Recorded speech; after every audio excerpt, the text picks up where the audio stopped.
Hey guys, I have another message for you. So even today, I was early this morning. I heard Psalms 57, and I'm like, okay, Psalms 57. I'm getting like I told you guys before, we're getting a lot of Psalms, okay?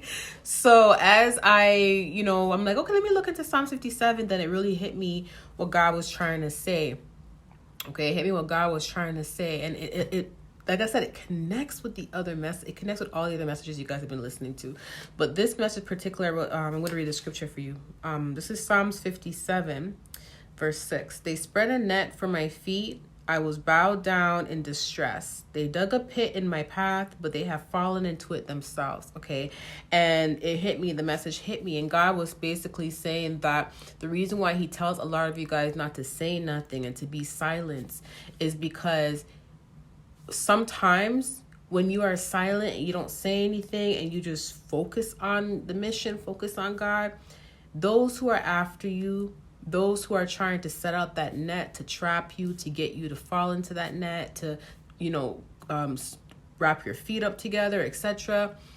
What ends up happening is the enemies, most of the times, they end up telling on themselves.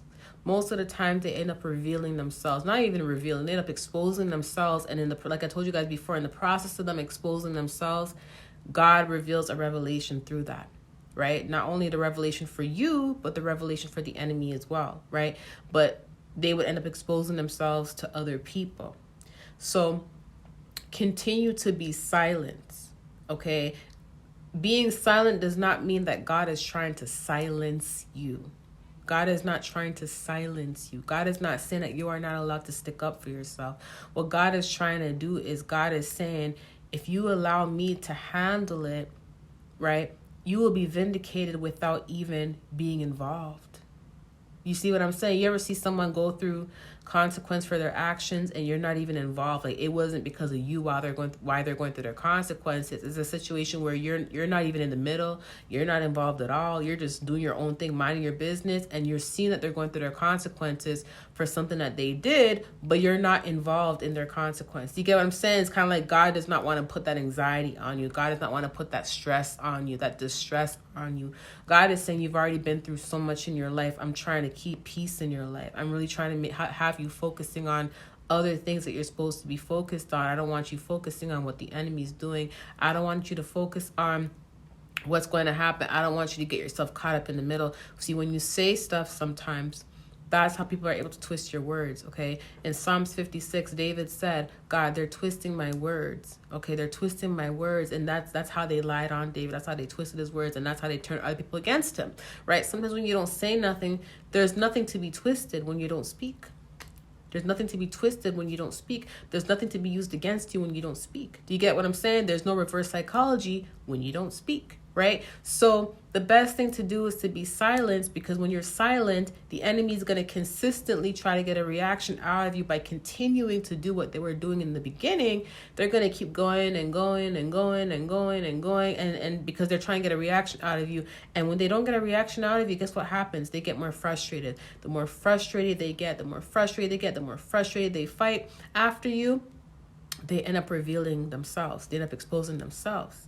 You ever heard that saying that when someone tells so much lies, they have to tell lies to cover their lies, and they got to tell lies to cover up that lie, lies to cover up that lie, and then they end up exposing themselves because they forget about the last lie?